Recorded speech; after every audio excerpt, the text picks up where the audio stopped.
But in high school, I wrote for my newspaper staff. I became the editor my last year of college. I went on that, my last year of high school, I was the editor of the newspaper. And then I continued that track on through college.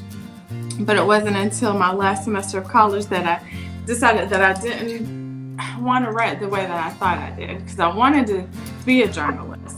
But in my last semester, that's when I was in an editorial and columns writing class, and so we were really learning about how to write opinion pieces.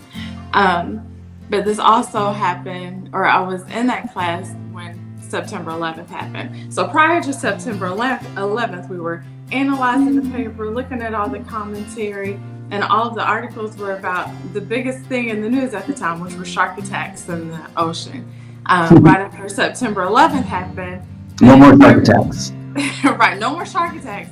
Everything was centered around that one event, and then different articles and opinion pieces spawned with speculations about what happened, what could happen, who's next. And I remember writing a column, just saying that as media, we need to be more responsible in what we put out there because we don't want to manipulate people.